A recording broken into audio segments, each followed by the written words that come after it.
On my way. Adam 1035 Mary. With 925 Adam, Halldale, Rosecrans. 911, what's your emergency? Hello, everyone. Welcome to episode 17 of my series, Crafts and Crimes. My name is Kelly of Miss Kelly's Gifts. Every week, I post a new video of myself crafting while talking about a different true crime case. This week, I will be discussing the case of serial killer Charles Schmid, otherwise known as the Pied Piper of Tucson. Charles Howard Schmid, Jr. was born on July 8, 1942, in Tucson, Arizona. He was an illegitimate child who was adopted one day after his birth by Charles and Catherine Schmid and was their only child. Reportedly, Charles Jr.'s childhood was far from perfect, and he was constantly fighting with his adoptive father. His parents divorced when he was 4 years old. Allegedly, when Charles sought out his birth mother, she chased him off and told him never to return. Charles Schmid's academic career left a lot to be desired, but he was a star athlete. He excelled at gymnastics and led his high school to the state championship in 1960. Schmid was described in school as being good-looking, intelligent, and well-mannered, but despite all of this, he was suspended just before graduating for stealing tools from the school's machine shop. He never returned to school after this and ultimately had no job, no high school diploma, and no prospects. He ended up living on his mother's property in his own quarters, where she would give him a $300 a month allowance. Charles Schmid was called the Pied Piper of Tucson because he was very charismatic and held a lot of influence over the teenage members of the local community. He would spend a great deal of time on Speedway Boulevard with his friends, drinking and picking up girls, but he tended to be more of a loner. Schmid was a short man, standing at only 5'3". He would put rags or flattened cans in his shoes to appear taller. He also painted a mole on his cheek and dyed his hair black to appear more like his idol Elvis. Charles believed that by doing this, he would ultimately be able to attract women. He was known to be a pathological liar when it came to his quote-unquote sexual conquests. He would also lie about having connections to the mafia or having a terminal illness. Charles Schmid always wanted to know what it felt like to kill someone. On May 31st, 1964, he enlisted the help of his girlfriend, Mary French, and friend John Saunders to help murder 15-year-old Aline Rowe. Mary convinced Aline that they would be going on a double date with Charles and John. However, everyone else was aware of the chilling plan. The trio drove the teenager out into the desert, where Schmid sexually assaulted Rowe before ordering Saunders to bash her head in with a rock after he was unable to also sexually assault her.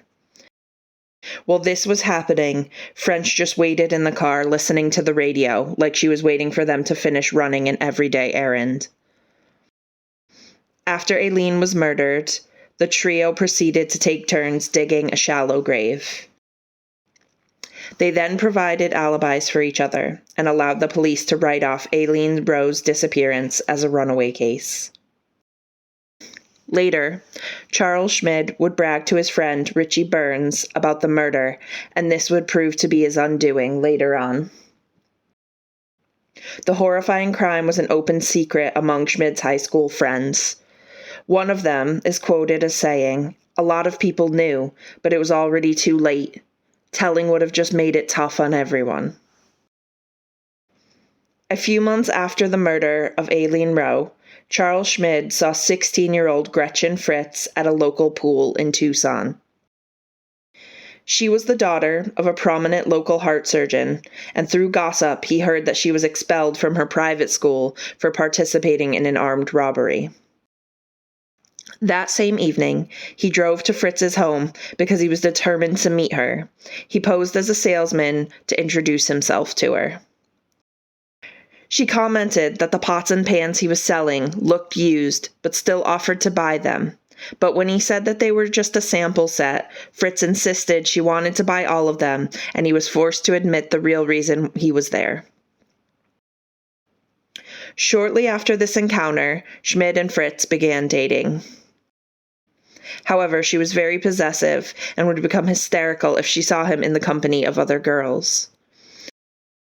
What Charles didn't know was that Gretchen was a pathological liar, and it was recommended by the tutors at her private school that she should be receiving psychological treatment.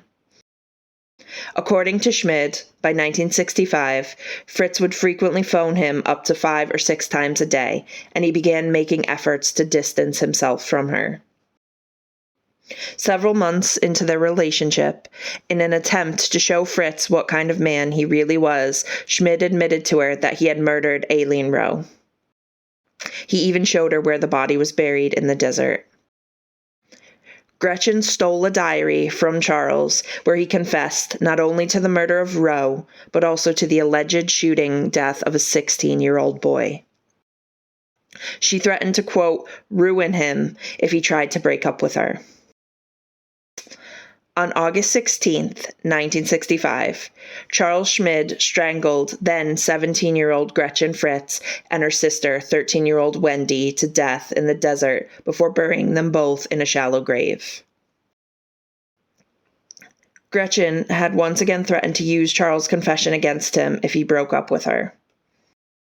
Once again, Charles Schmid confessed to his friend Richie Burns and showed him the grave where he had buried the Fritz sisters. Richie, fearing that Schmid would kill his new girlfriend, an ex-girlfriend of Schmid's, fled to Ohio to his family, where he told them everything he knew about the murders. Burns ultimately returned to Tucson to help with the investigation. He later wrote in his book, I, a Squealer, I was a witness to him losing his mind, like the time he grabbed his cat, tied a heavy cord to its tail, and began to bash it bloody against the wall. Charles Schmid was arrested on November 25, 1965, and went on trial for the murder of Gretchen and Wendy Fritz on February 15, 1966. His attorney attempted to place the blame on star witness Richie Burns, but it didn't work, and it took the jury only 2 hours to come back with a guilty verdict. He was found guilty of 2 counts of first-degree murder and sentenced to death. The trial gained national attention as an example of the depravity of young people in the 1960s.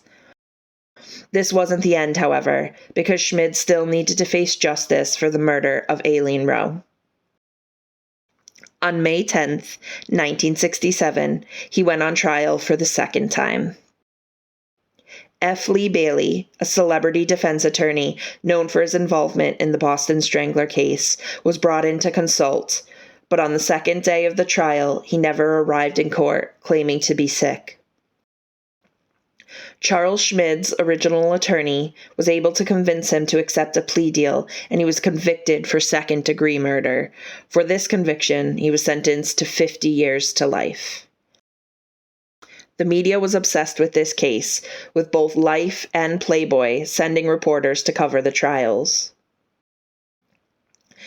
After the trials, Charles Schmid's adoptive mother and her second husband owed his legal team more money than they had and would ultimately spend the rest of their lives living in near poverty in Coolidge, Arizona.